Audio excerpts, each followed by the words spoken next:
Hi hello welcome to my lovely life style. మేమైతే ఇంట్లో ఒక ఫోన్ పోయిందని వన్ ప్లస్ షోరూమ్కి అయితే వైజాగ్ వచ్చేసామండి. షోరూంలో మొబైల్ ఇచ్చాక చాలా టైం పడుతుంది, అంటే మేము ఖాళీగా ఉండడం ఎందుకని డాబా గార్డెన్స్కి షాపింగ్కి అయితే వచ్చాం. డాబా గార్డెన్స్ అంటే మీ అందరికీ తెలుసు కదా. ఇక్కడ ఫోన్ పౌచ్ దగ్గర నుంచి ఇయర్ ఫోన్స్, ఛార్జర్స్, ఇంట్లో యూస్ చేసే ఎలక్ట్రానిక్స్ అన్నీ హోల్సేల్ ప్రైస్కే దొరుకుతాయి. పోర్ట్స్ కానీ మైక్స్ కానీ ఇలాంటి అన్నీ కూడా ఇక్కడ దొరుకుతాయండి. నేనైతే సెల్ఫ్గా వీడియో తీసుకోవడానికి ఒక సెల్ఫీ స్టిక్కే, బట్ ఒక లైట్తో కూడా వచ్చింది, చాలా బాగుంది, నేను తీసుకున్నాను. ఇక్కడ మెయిన్ ఏంటంటే బార్గింగ్ తెలిసి ఉండాలండి, లేదంటే ₹100 వస్తుంది 300కి ఇచ్చేస్తారు. సో అలా తెలిస్తే పర్వాలా. అక్కడి నుంచి మేమైతే పూర్ణ మార్కెట్కి అయితే వచ్చేసాము. వైజాగ్లో ఉండే వాళ్ళకి పూర్ణ మార్కెట్ గురించి కొత్తగా అయితే చెప్పక్కర్లేదు. ఇంట్లో ఏ ఫంక్షన్ అయినా, పెళ్ళైనా, ఏదైనా ముందు అందరికీ గుర్తొచ్చేది పూర్ణ మార్కెటే. ఎందుకంటే అక్కడ అన్ని రకాల వస్తువులు హోల్సేల్ ప్రైజెస్కి అయితే దొరుకుతాయి.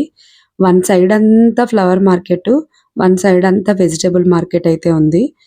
అన్ని హోల్సేల్ ధరలకే చాలా బాగున్నాయండి. నాకైతే ఈ మార్కెట్ చాలా నచ్చింది.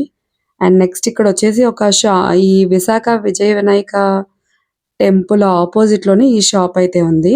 ఇందులో టాయ్స్ దగ్గర నుంచి, గిఫ్ట్స్ దగ్గర నుంచి, ఏదైనా తాంబూలాల్లో పెట్టే రిటర్న్ గిఫ్ట్స్ కానీ, శ్రీమంతం, పెళ్ళిళ్ళు, పూజలకి, బర్త్డేస్కి కానీ బ్యాక్గ్రౌండ్ డెకరేషన్ క్లాత్స్ దగ్గర నుంచి ఫ్లవర్స్ వరకు అన్ని రకాల ఐటమ్స్ ఉన్నాయండి. నాకైతే ఈ షాప్ చాలా బాగా నచ్చింది. నేను ఊరికనే బాగుంది కదా అని వీడియో కూడా తీశాను, మీకు ఎవరికైనా యూజ్ అవుద్ది కదా. ఇప్పుడు అందరికీ పెళ్ళిళ్ళ హల్దీకి మనం సెట్స్ పెట్టుకుంటాం కదా, అవి కూడా. ఈ ఫ్లవర్స్ చూసారా, ఆర్టిఫిషియల్ ఫ్లవర్స్‌లా లేవండి. బయట చూస్తే నార్మల్ ఫ్లవర్స్ లాగే ఉన్నాయి. అంత బాగున్నాయి. అంటే ఫ్లవర్స్ రేట్లు అందుబాటులో లేనప్పుడు ఇలాంటివి కొనిపెట్టుకుంటే ప్రతి ఫంక్షన్‌కి డెకరేషన్ పర్పస్ యూజ్ చేయొచ్చు. పిల్లలు ఆడుకునే ఐటెమ్స్ దగ్గర నుంచి డెకరేషన్ ఐటెమ్స్ వరకు. అలాగే బ్యాక్‌గ్రౌండ్స్ దగ్గర నుంచి వాళ్ళు అవి ఇవి అని కాదు, మన ఇంట్లో ఏ ఫంక్షన్ ఉన్నా, బర్త్‌డేస్ ఉన్నా, ఏదైనా పూజ ఉన్నా ఈ షాప్‌కొస్తే చాలు అన్ని ఐటెమ్స్ అయితే ఇక్కడ దొరికేస్తాయి. మళ్ళీ ఇంకొక షాప్‌కెళ్ళాల్సిన అవసరం అయితే ఉండదు. నాకైతే నచ్చింది. అక్కడి నుంచి మేమైతే స్టార్ట్ అయ్యి బ్యారక్స్ వెనకాల స్ట్రీట్ షాపింగ్ ఉంటదంటే అక్కడికైతే వెళ్ళాము. స్ట్రీట్ షాపింగ్ అయితే రోడ్‌కి 2 సైడ్స్‌న చాలా బావుంది. హోల్‌సేల్ ప్రైజెస్‌కి అన్నీ దొరుకుతున్నాయి. ఆ పక్కనే సెకండ్ హ్యాండ్ బుక్స్ కూడా అమ్ముతారు. మీకు ఎవరికైనా యూజ్ అయితే చూడండి. అండ్ నెక్స్ట్ వైజాగ్ అంటే ఇంకా లాస్ట్ బీచ్ చూడకుండా అయితే వైజాగ్ ట్రిప్ అయితే కంప్లీట్ అవ్వదు కదా. మేమైతే అక్కడి నుంచి బీచ్‌కైతే వచ్చేసాము. కాకపోతే మాకు కాకినాడలో బీచ్ ఏంటంటే ఎక్కడో ఊరు చివర ఉన్నట్టు ఉంటది. ఈవినింగ్ 6-7 అయితే ఇంకా చీకటయిపోయి అక్కడ ఉండడానికి గూడా ఏమంత మంచిగా అనిపించదు. అదే వైజాగ్ బీచ్ అలా కాదు. సిటీ మధ్యలో ఉంటది. ఇక్కడ రాత్రి 11 అయినా, 12 అయినా ఏం భయమేయదు. చక్కగా ఉండి అన్నీ చూడొచ్చు, బావుంటది. ఇంక బీచ్ అనగానే మీకు తెలియనిదేముంది. ఇక్కడైతే ఫుల్లు షాపింగ్ ఉంటది. ఈ గవ్వలతో చేసిన ఐటెమ్స్ గానీ, బ్రాస్లెట్స్, ఇయర్ రింగ్స్ ఇలాంటియన్నీ దొరుకుతాయి. ఇవన్నీ అంటే నాకు చాలా ఇష్టం. నాకే గాదు, లేడీస్ అందరికీ ఇష్టం. 'ఆడవారి మాటలకి అర్థాలు వేరే' మూవీలో ఒక సీన్ ఉంటది కదా. షాపింగ్‌కెళ్తున్నాం లేడీస్ మాత్రమే, ఎవరైనా తోడు రండి అంటే ఎవరు రారు. అలాగే మా ఇంట్లో కూడా ఎవరు రారు. ఒకవేళ వచ్చినా మనల్ని ప్రశాంతంగా షాపింగ్ చేసుకోనివ్వరనమాట. ఎందుకంటే షాపింగ్ చూడగానే లేడీస్ అందరూ చంద్రముఖిల్లా మారిపోయి ఆ షాప్‌లోకి, ఈ షాప్‌లోకి ఎళ్ళిపోతా ఉంటారు. అదైతే కామను. నేనే కాదు, అందరికీ రిలేటెడ్‌గా ఉంటది షాపింగ్ అంటే. ఇకపోతే బాగా ఫేమస్ వైజాగ్ బీచ్‌లో ఏంటంటే సీ ఫుడ్. ఇందులో ఇంకా ఫిష్, ప్రాన్స్, క్రాబ్, ఇంక ఈదేవి, దూకేవి, పాకేవి ఇంకా అన్నీ ఉంటాయి. మంచిగా ఫ్రై చేసి అక్కడికక్కడే స్పైసీగా ఇస్తారు, బావుంటది. ఇది తినడానికి వచ్చే బ్యాచ్ కూడా ఉంటది ప్రత్యేకంగా.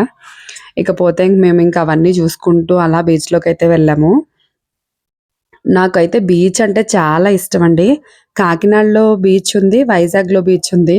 కానీ ఇప్పుడు మేమేమో బెంగుళూరులో ఉంటున్నాం కదా. బెంగుళూరులో అయితే మాకైతే బీచ్ లేదు. ఇప్పుడైతే బెంగుళూరులో ఉంటున్నాం గానీ, లాస్ట్ 3 ఇయర్స్ కూడా మేమైతే చెన్నైలో ఉండేవాళ్ళం. చెన్నైలో మాకు ఇంటి దగ్గరలోనే కోవలం బీచ్ ఉండేది. మేమైతే వీకెండ్ వస్తే చాలు బీచ్‌కెళ్ళిపోయేవాళ్ళం. మాకు గూడా చెన్నైలో సేమ్ ఇలాగే సీ ఫుడ్ ఫ్రై చేసి ఇచ్చేవారు. చాలా బావుండేది. మేము కూడా వెళ్లి తినేవాళ్ళం. ఇకపోతే ఇంకా ఈ వైజాగ్ బీచ్‌లో బాగా ఫేమస్ ఏంటంటే మురి మిక్చరు. ఇక్కడికొస్తే ఆ మురి మిక్చర్ అయితే మిస్ అవ్వం. నిమ్మకాయ పిండి దానిపైన ఒక మామిడికాయ ముక్క కూడా పెట్టిస్తారు. ఇంకా మాటలు లేవు, అంత బావుంటది. బీచ్ ఇష్టం కదా అని ఆ వాటర్‌లో దిగడాలు అలాంటియేమి నచ్చవండి నాకు. జస్ట్ అలా ఒక మంచి ప్లేస్ చూసి కూర్చున్నామా, ఆ వ్యూ అంతా చూసామా, ఎంజాయ్ చేశామా అంతే. ఇప్పుడైతే ఇప్పుడైతే షూట్ చేసి యూట్యూబ్‌లో పెడుతున్నాను గానీ, అంతకుముందు కూడా నా దగ్గర చాలానే స్టఫ్ ఉంటది. ఊరికూరికనే ఫోటోస్ తీసుకొని, ఇన్‌స్టాగ్రామ్ వీడియోస్ తీసుకొని, ఇంక అలా కూర్చునేదాన్ని. మా ఇంట్లో నాకేనండి బాగా ఫోటోలు పిచ్చి. మిగతా వాళ్ళందరిని ఫోటోకి రమ్మన్నా, సెల్ఫీకి రమ్మన్నా నన్ను తిట్టుకుంటా ఉంటారు. అందరికీ అన్నీ నచ్చాలని లేదు కదండీ! నాకు నచ్చింది నేను జేసుకుంటున్నా. అందుకే వాళ్ళెవరిని ఫోర్స్ కూడా చేయను. ఇకపోతే Vizag beach, Kakinada beach compare చేస్తే నాకైతే వైజాగ్ బీచే ఇష్టమండి.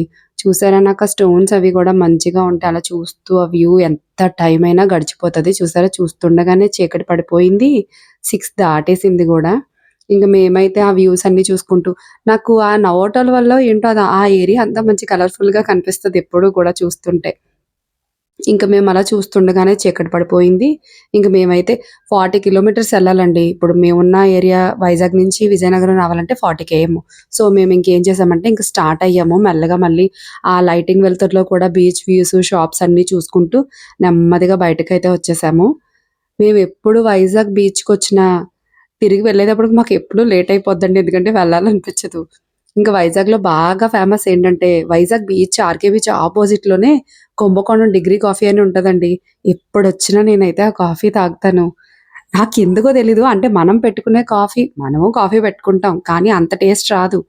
వాళ్ళు ఏమి ఆ ఫిల్టర్ చేసిన డికాషన్ ఉంది కదా! అదే ఫేమస్. వీళ్ళేం కాఫీ పౌడర్ వాడతారో మనకు చెప్పరు కదా! కానీ టేస్ట్ అయితే సూపరుంటది. మీరెవ్వరైనా వైజాగ్ ఆర్‌కే బీచ్‌కెళ్తే ఆపోజిట్‌లో కుంభకోణం డిగ్రీ కాఫీ మాత్రం మిస్ అవ్వకండి. ఇంక అంతేనండి. వైజాగ్‌కి బాయ్ బాయ్ చెప్పేసి స్టార్ట్ అయిపోయాం. నా వీడియో నచ్చితే లైక్ చేయండి, షేర్ చేయండి, కామెంట్ చేయండి. అలాగే నా ఛానెల్‌ని సబ్స్క్రైబ్ కూడా చేసుకోండి. Bye bye.